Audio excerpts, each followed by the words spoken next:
Assalamualaikum warahmatullahi wabarakatuh. Let me introduce myself and my partner. My name is Melati and my partner is Nardiana.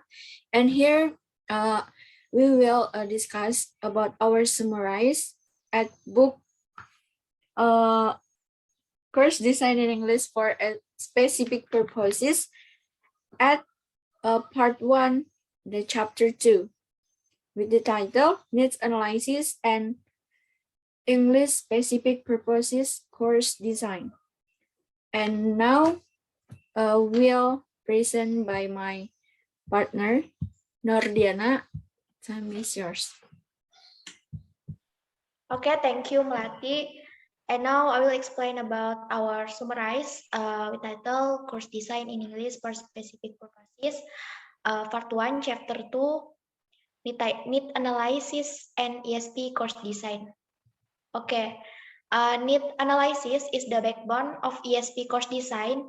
This chapter aims to provide an up-to-date overview of Saran thinking in needs analysis in relation to course design and guidance on how to conduct an appropriate needs analysis. The chapter addresses how to identify needs, whose needs should be considered, and which methods can be used to collect needs data. The chapter traces the development of a course based on need analysis. This chapter covers the following topic: what is need analysis, types of need, stakeholders' perspective, methodologies of need analysis, reflecting on how needs can be identified, that is quantitative methods and qualitative methods, and the last is from needs analysis to course design. Okay, scroll down. Okay, defining need analysis. Need analysis is the first step in the course design cycle in ESP and refers to the systematic analysis of what learners need in order to operate in the target communicative situation. The second is stakeholders' perspective.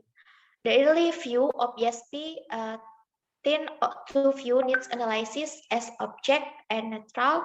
However, in any ESP course, there are a number of stakeholders: the students, teachers, governing bodies, sponsors, and employers. Scroll down. The methodologies used in collected data about needs. Information about learner needs can be collected using quantitative methods such as questionnaires, language audits, and language tests, and or qualitative methods such as interview, observation, and discourse analysis. Traditionally, data is collected from stakeholders using questionnaires. Typically, a single questionnaire is given to the sponsor and the intended students. The data is then analyzed according to frequency. Okay, and the last is from needs analysis to course design. Needs are the basis of most courses in ESP. Need analysis data is translated into course objectives and teaching aids through a series of steps.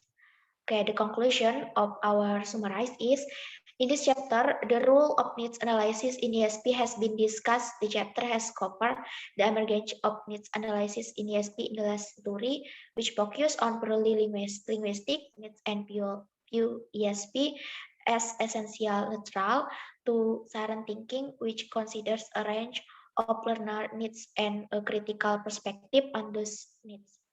The chapter has discussed the source from which needs information can be obtained, presented a range of methods for collecting need analysis data, and suggests the triangulation is an essential aspect of Saran analysis of needs.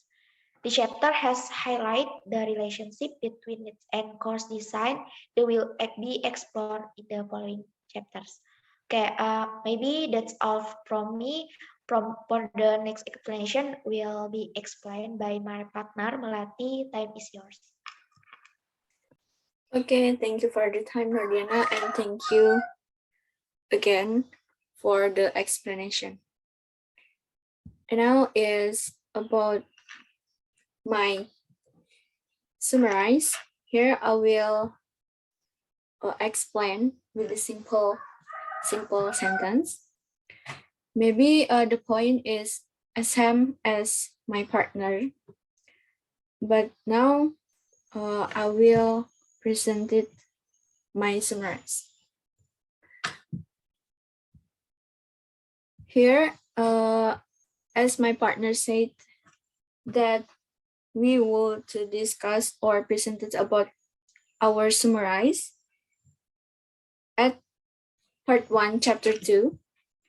The first, needs analysis and ESP course design, or English specific purposes. Needs analysis is the first step in the course design cycle in ESP and refers to the semantic analysis of what learners need in order to operate in the target communicative situation. And this is constructed with the learner's current communicative ability. The ESP course is usually based on the gap between these two. A person situation analysis may be conducted to discover the learner's immediate needs. They are likely to differ from target needs. Brown 2016,4 defines need analysis and ESP very succinctly as the semantic collection and analysis of all information necessary for defining and validating a defensible curriculum. And next, stakeholders' perspectives. The early view of ESP tended to view needs analysis as objective and natural. However, in any ESP course, there are a number of stakeholders like the students, teachers, governing bodies, sponsors, and employers. The perceptions of needs, wants, lacks, and constraints may differ between the different stakeholders and with the actual requirements of the target communicative situations. Varying levels of power within this stakeholder network can impact on the ESP course that evaluates. For example, Jesu Aguilar's 2005 similar study into the needs of hotel maids in Hawaii found that the stakeholders had different perceptions of the target situation and thus of needs and wants. This was in opposition to the actual communicative needs of the maids themselves, which were identified by participant observations. And then this study highlighted the critical perspective in ESP, whereby the rights of students are also taken into consideration. Benest 2001. A further perspective is that stakeholders might not know what the student needs.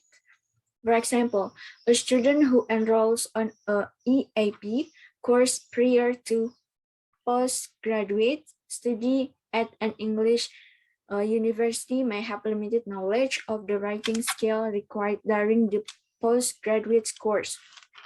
But because he join or study about the ESP, that he or she will know what will they do at the program. And next, about the methodologies used in collected data about needs. Here, the methodology that used for collected data is use quantitative and qualitative method. And next, about the setting of needs analysis. In an academic setting, the focus of ESP tends to be on skills. Reading and writing are often highlighted, as these are the major vehicles for the transmission of information and for academic assessment in the target situation. Needs analysis in the setting is often less likely to involve the learners, as institutional demands tend to be inflexible. What this means is that the students are obligated to adhere to norms laid down by the institution rather than be involved in the negotiation of needs as may be the case in other types of PSP course. And the last one is about the learner and needs analysis. It seems only common sense to place the learner at the center of any needs analysis. Such as analysis should take into consideration the learner's likes and present situation and target situation communication needs. However, learners are not always aware of their needs. For example, EGAP students enrolled on a pre-sessional course may be unaware of their academic needs in relation to their chosen degree program, as the educational setting of their prior experience may be quite different. So I think that's enough about our explanation. And about present our summarize about this book, the part 1 and chapter 2. And thank you for the attention. Wassalamualaikum warahmatullahi wabarakatuh.